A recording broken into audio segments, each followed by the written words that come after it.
আসসালামু আলাইকুম। তো আজকে অনেকদিন পরে মানবতার বলবো না, সহযোগিতার একটা ভিডিও করার চেষ্টা করতেছি।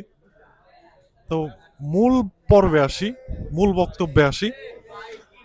এর আগে আমি জাহিদ নামের একটা ছেলের, যার হচ্ছে পায়ে কোনো শক্তি নাই, পায়ে কোনো চলার কোনো সক্ষমতা ছিল না, বেডে সারাদিন পড়ে থাকতো।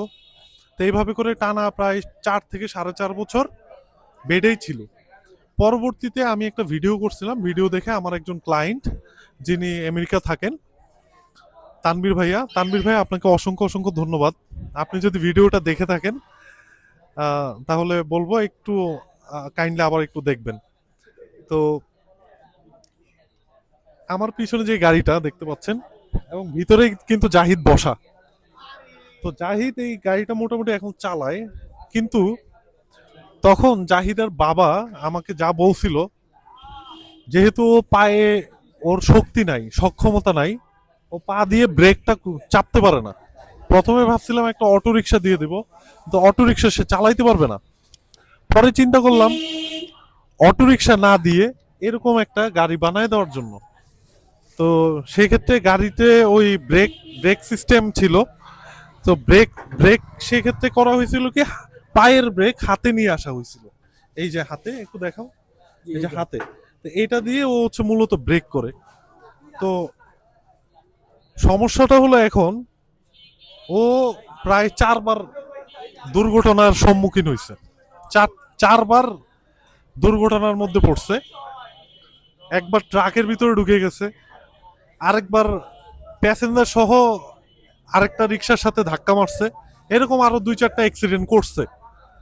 তো এখন ও চাইতেছে যে, বা ওর বাবাও চাইতেছে, এরকম যদি ও, ওর জন্য যে চিন্তা করা হয়েছিল যে ও এখান থেকে ইনকাম করে যে টাকাটা পাবে সেটা সে চলবে, এবং তার পায়ের যে ট্রিটমেন্ট, যেটা থেরাপি দেওয়ার কথা, প্রতিদিন 500-1000 টাকা করে লাগে, ওই টাকাটা ও ম্যানেজ করবে এই গাড়ি দিয়া। এটাই হচ্ছে মানে এই গাড়িটা দেওয়ার মূল লক্ষ্য ছিল। তো এখন দেখা গেল ওর হচ্ছে এই গাড়িটা দিয়ে হয় না। কি হয় না, অ্যাক্সিডেন্ট হয় বারবার। তো এখন ওর দরকার হাতে ব্রেক দেওয়ার মতো এরকম একটা গাড়ি। তো ওই মানে তিন চাকায় হাইড্রোলিক। হ্যাঁ, 3 চাকা মানে হাইড্রোলিক। এই গাড়িতে শুধু একটি ব্রেক, মানে এটা যদি খুলে পড়ে যায় তখন আর কোনো ইয়ে থাকে না। ঠিক আছে, তার জন্য এখন আমি চাচ্ছি মানে আবার একটু তিন বলো। চাকায় যে হাইড্রোলিক ব্রেক যে গাড়িগুলো ওগুলো নিতে চাচ্ছি, কারণ ওগুলো খুব বিপজ্জনক। যেমন একটা ব্রেক যদি খুলে পড়ে যায় তখন আরেকটা দিয়ে আমি নিজেকে সেভ করতে পারবো, তার জন্য। কিন্তু এটা দিয়ে যদি খুলে পড়ে যায় আমি আর কোনো কিছু দিয়ে সেভ করতে পারি না, আমি বিপদে পড়ে যাই। যেমন আমার সাথে এরকমের 4 বার এরকমের দুর্ঘটনা ঘটছে। ঠিক আছে, আল্লাহর অশেষ রহমত যে মানুষ আমাকে কিছু বলে নাই। ঠিক আছে, এই তো আপনি আপনারা ঘটনাটা শুনছেন। তো আপনারা যে যার জায়গা থেকে, যারা আমার বন্ধুরা আছে যারা বিদেশে আছেন, সামনে কোরবানির ঈদ আসতেছে, আপনাদের যদি কোনো ফিতরা বা কোনো সাহায্যের অর্থ থেকে থাকে, সেক্ষেত্রে আমাকে পাঠাইতে পারেন। ওর কাছে আমি পাঠিয়ে দিব। আমি কমেন্টে হচ্ছে আমার বিকাশ নম্বরটা আমি দেওয়ার চেষ্টা করব, দিয়ে আমি সেই টাকাটা, টোটাল টাকাটা আমি ওর কাছে বুঝাই দেবো। আপনারা যে যতটুকু পারেন হেল্প করেন। আপাতত এই গাড়িটা চিন্তা করছে যে বিক্রি করবে, বিক্রি করলে এই গাড়িটা ধরো 80-90 হাজার টাকা হয়তো পাওয়া যেতে পারে। না, এত বিক্রি করা যেতে হয়তো এত বিক্রি করা নাও যেতে পারে, যাই হোক মানে যেটাই হোক। ব্যাটারি তো ইয়া তো। ওর নতুন যে গাড়িটা ও কিনবে, এটাতে প্রায় 2,20,30,000 টাকার মতো খরচ আছে। তো এতগুলা টাকা আসলে ম্যানেজ করা আমার একার পক্ষে সম্ভব না, আপনারা যদি হাত না বাড়ান।